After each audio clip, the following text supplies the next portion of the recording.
अस्सलाम वालेकुम स्टूडेंट्स। अब हम डिस्कस आज से हम एक नई प्लेलिस्ट का आगाज़ करने जा रहे हैं जिसमें हम मर्केंटाइल लॉ के पास पेपर्स को और आउटलाइन को डिस्कस करेंगे। हमारे पास मर्केंटाइल लॉ की जो आउटलाइन है उसमें पहला टॉपिक है लॉ ऑफ कॉन्ट्रैक्ट ना 1872। डेफिनेशन की अगर हम बात करें तो ये जो एक्ट है लॉ ऑफ कॉन्ट्रैक्ट जो है इसमें कुछ बेसिक चीज़ें हैं जिनको डिस्क्राइब किया गया है कॉन्ट्रैक्ट्स के हवाले से। सबसे पहली जो टर्म है हमारे पास वो है एग्रीमेंट। एग्रीमेंट को हम डिफाइन करते हैं एवरी प्रॉमिस और set of promise forming the consideration for each other. एक प्रॉमिस या सेट ऑफ प्रॉमिस दो पार्टीज़ के दरमियान हो और जिसमें दोनों एक दूसरे की कंसिडरेशन को एक दूसरे के यानी कि एक दूसरे के जो हैं कंसर्न्स हैं उनको कंसीडर करें, उसको हम एग्रीमेंट कहते हैं। ठीक है, नेक्स्ट हमारे पास टर्म है कॉन्ट्रैक्ट। कॉन्ट्रैक्ट वो एग्रीमेंट होता है जो लॉ के ज़रिए इन्फोर्सेबल होता है, यानी कि कोई भी लॉ कोई भी एग्रीमेंट जो लीगली या डॉक्यूमेंट्स के अंदर वो किया जाए, लीगली वे में किया जाए, उसको हम कहते हैं ये कॉन्ट्रैक्ट है। ठीक है, फिर हमारे पास नेक्स्ट टर्म है प्रपोजल। प्रपोजल जो है when one person signifies to another his willing to do or abstain from doing anything। जब कोई भी शख्स अपनी जो है वो विल का इजहार करे, अपनी ख्वाहिश का इजहार करे कि वो कोई जो काम है वो किसी दूसरे के साथ मिल के करना चाहता है, यानी अपनी ख्वाहिश का इजहार किसी दूसरे के साथ करे। एक पार्टी जो है वो दूसरी पार्टी के साथ अपनी विलिंगनेस शो करे कि हम ये काम इस जो कंडीशन के ऊपर करना चाहते हैं, तो उसको हम कहते हैं ये प्रपोजल है। फिर हमारे पास है एक्सेप्टेंस। जिस पार्टी को जिस पर्सन को ये प्रपोजल दिया गया है अगर वो उसको सिग्निफाई करे यानी उसको लेके आए, प्रैक्टिकली लेके आए या उसके ऊपर एग्री कर ले, तो हम कहते हैं ये एक्सेप्टेंस है। ठीक है, फिर हमारे पास है कंसिडरेशंस। कंसिडरेशन जो है समथिंग इन रिटर्न, ये है समथिंग यानी कि जो दोनों पार्टीज़ हैं उनके दरमियान कौन से बेनिफिट्स एक्सचेंज हो रहे हैं होंगे, यानी कि जब एग्रीमेंट होता है या कॉन्ट्रैक्ट साइन होता है तो वो कौन सी चीज़ें हैं जो उनको ये सामने रखा जाता है कि ये एक्सचेंज होंगी, इसका फ़ायदा होगा, तो उसको हम कहते हैं कंसिडरेशंस। ठीक है, फिर है free consent. Consent not obtain through coercions, undue influence, fraud, misinterpretation और मिस्टेक। कोई भी जो एग्रीमेंट है वो किसी थ्रेट या डिसेप्शन के नतीजे में नहीं होगा, उसमें दोनों पार्टीज़ का फ्री कंसेंट होना ज़रूरी है, दोनों पार्टीज़ का फ्रीली इन्वॉल्व होना ज़रूरी है। नेक्स्ट हमारे पास है essentials of a valid contract. Valid contract के एसेंशियल्स क्या हैं, इसके जो बेसिक एलिमेंट्स हैं कॉन्ट्रैक्ट के, वो पहला है ऑफ़र एंड एक्सेप्टेंस। एक जो पार्टी है वो प्रपोजल ऑफ़र करे और दूसरी उसको एक्सेप्ट करे। प्रपोजल और एक्सेप्टेंस दोनों के लिए ज़रूरी है कि वो क्लियर हो, डेफिनेटेड हो और कम्युनिकेटेड हो। ठीक है, जो एक्सेप्टेंस है उसको ऑफ़र के जो टर्म्स एंड कंडीशंस हैं उसके साथ मैच करना चाहिए। दूसरा है हमारे पास कंसिडरेशंस। कंसिडरेशंस जो है इसके लिए वैलिड कॉन्ट्रैक्ट के लिए ज़रूरी है कि कंसिडरेशंस जो है वो लॉफुल और रियल हो। ठीक है, पास्ट प्रेजेंट और फ्यूचर कंसिडरेशंस जो है वो वैलिड होती हैं। लॉफुल हो, को किसी भी इलीगल चीज़ को आप कंसिडरेशन के तौर पे इस्तेमाल नहीं कर सकते। ठीक है, फिर नेक्स्ट इसका जो एलिमेंट है वो है फ्री कॉन्सेंट हो। कोई भी पार्टी जो है under the coercion section 15 of law of contract, वो जो है उनको आप किसी भी पार्टी को मिस इंटरप्रेट नहीं कर सकते, मिस गाइड नहीं कर सकते, मिस रिप्रेजेंट नहीं कर सकते, थ्रेट के ज़रिए आप उसको कॉन्ट्रैक्ट में इन्वॉल्व नहीं कर सकते, फ्रॉड के ज़रिए इन्वॉल्व नहीं कर सकते। ठीक है, फ्री कॉन्सेंट दोनों पार्टीज़ का होना ज़रूरी है। फिर है नेक्स्ट कैपेसिटी ऑफ पार्टीज़ जो है उनके पास इतनी, जो कॉन्ट्रैक्ट में इन्वॉल्व होनी है उनके पास इतनी कैपेसिटी हो कि वो कॉम्पिटेंस शो कर सकें टूवर्ड्स द कॉन्ट्रैक्ट। ठीक है, फिर है lawful objects and considerations. Lawful objects and considerations हैं, जो कंसिडरेशंस हों या ऑब्जेक्ट्स जिनके ऊपर कॉन्ट्रैक्ट हो रहा है वो लॉफुल होने चाहिए और पब्लिक पॉलिसी के मुताबिक होने चाहिए, यानी कोई भी ऐसी चीज़ जो इलीगल हो उसके ऊपर जो है वो कॉन्ट्रैक्ट साइन नहीं किया जा सकता, वो कॉन्ट्रैक्ट भी अनलॉफुल होगा। ठीक है, agreements not declared void. Agreements जो है that involve lawful activities and clear terms are enforceable.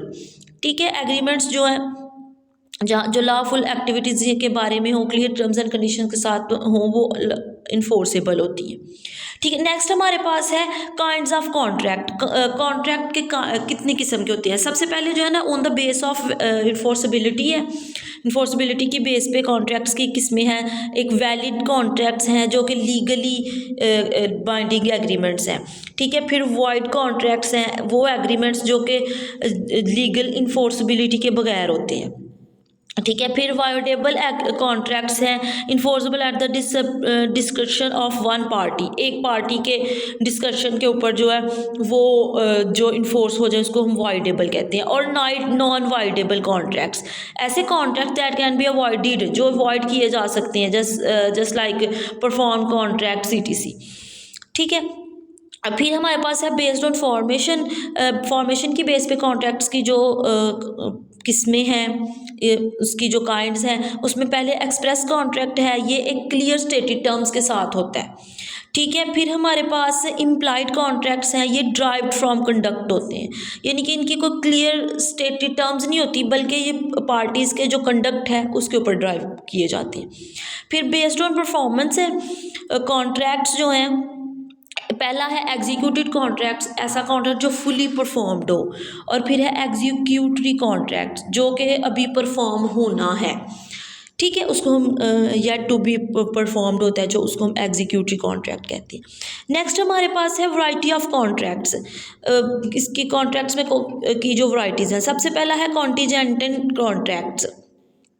ये contracts depend on the occurrence और non occurrence of an uncertain future event.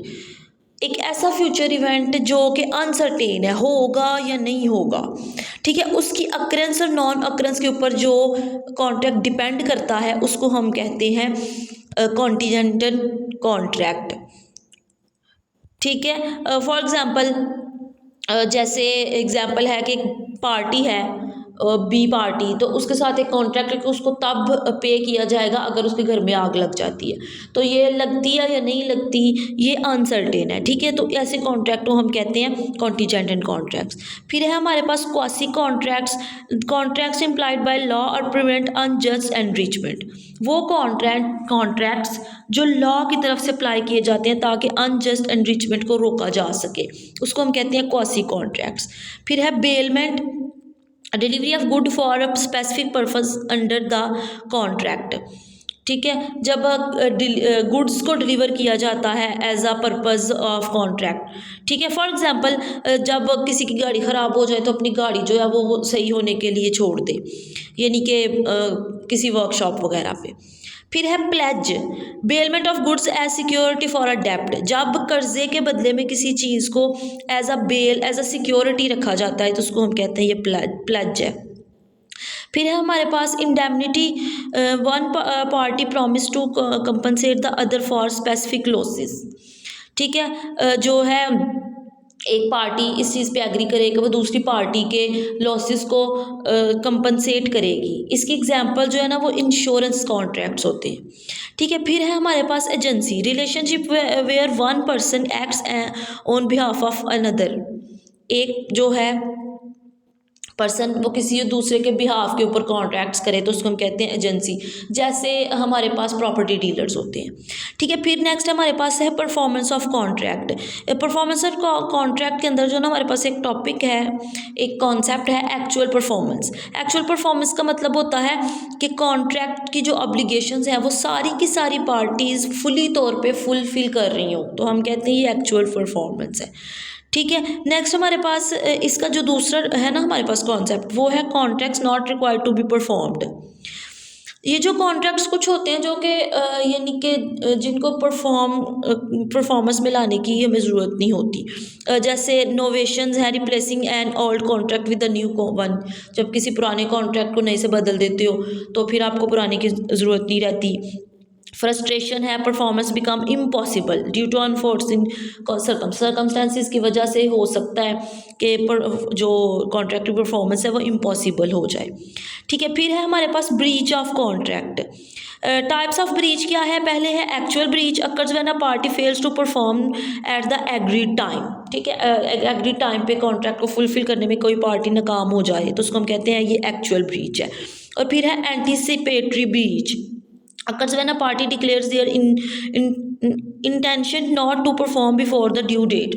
ठीक है, जब पार्टीज डिक्लेयर कर दें कि वो अपने जो है इंटेंशन है, ये जो परफॉर्मेंस है उसको ड्यू डेट पे फुलफिल नहीं कर सकेंगी। ठीक है, कॉन्सिक्वेंसेज ऑफ ब्रीच क्या होते हैं कि रिसेशन हो जाती है, कॉन्ट्रैक्ट जो है वो कैंसिल हो सकता है, डैमेजेस होते हैं, कंपनसेशन और लॉसेस का सामना करना पड़ता है, स्पेसिफिक परफॉर्मेंस जो है, court orders the breaching party to fulfil the contract. ठीक है, कोर्ट उसको ऑर्डर कर सकती है। Injunctions, court order preventing an act. ठीक है, वो कोर्ट जो है वो किसी एक्ट को रोक भी सकती है। डैमेजेस फॉर ब्रीच, ब्रीच के लिए, ब्रीच के नतीजे में कौन सी डैमेजेस होती है? कुछ ऑर्डिनरी डैमेजेस होती हैं जो डायरेक्ट डैमेजेस होते हैं, जैसे डिलीवरी नहीं गुड्स की होती ईटीसी। फिर स्पेशल डैमेजेस होते हैं जो इनडायरेक्ट लॉसेस होते हैं, जैसे प्रॉफिट जो है उसका लॉस होना। फिर नॉमिनल डैमेजेस होते हैं व्हेन नो एक्चुअल लॉसेस अकर, जहाँ पे एक्चुअल लॉस जो है वो कोई भी नहीं होता। ठीक है, फिर है exemplary damages, punitive damages for malicious acts. ठीक है, वो जैसे एम्प्लॉयर्स जो हैं उनकी पेज लेट हो जाएं। ठीक है, so that was all about the law of contract 1872।